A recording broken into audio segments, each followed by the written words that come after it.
রাষ্ট্রের বিভিন্ন বিষয়ে সংস্কার করার এরকম এক সময়ে আমরা সমাজতান্ত্রিক শ্রমিক ফ্রন্টের পক্ষ থেকে প্রাতিষ্ঠানিক অপ্রাতিষ্ঠানিক খাতে শ্রমিকদের যে সমস্ত ন্যায্য দাবি সেই দাবিগুলি বাস্তবায়নের জন্য অন্তর্বর্তীকালীন সরকারের প্রতি আহ্বান জানাচ্ছে।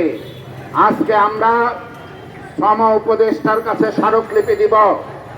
আমাদের দেশে গার্মেন্টস, রিরোলিং এবং বিভিন্ন অপ্রাতিষ্ঠানিক খাত, এই বিভিন্ন খাতে যাতে একটি শ্রম আইন, গণতান্ত্রিক শ্রম আইন সেইটা প্রতিষ্ঠিত হয় এবং বিভিন্ন শ্রমিকেরা তারা যাতে তার ন্যায্য মজুরি এবং কাজের অধিকার নিশ্চিত হয়, অন্তর্বর্তীকালীন সরকারকে সে দায়িত্ব নিতে হবে।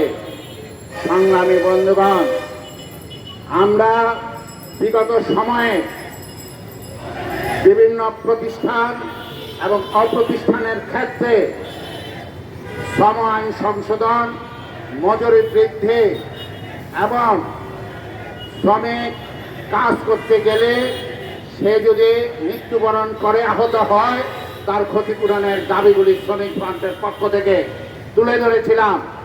এই বিষয়গুলি আমরা বর্তমান উপদেষ্টাদের কাছে উত্থাপন করছি এবং তা বাস্তবায়ন তারা সত্তর করবেন এটা প্রত্যাশা করছি।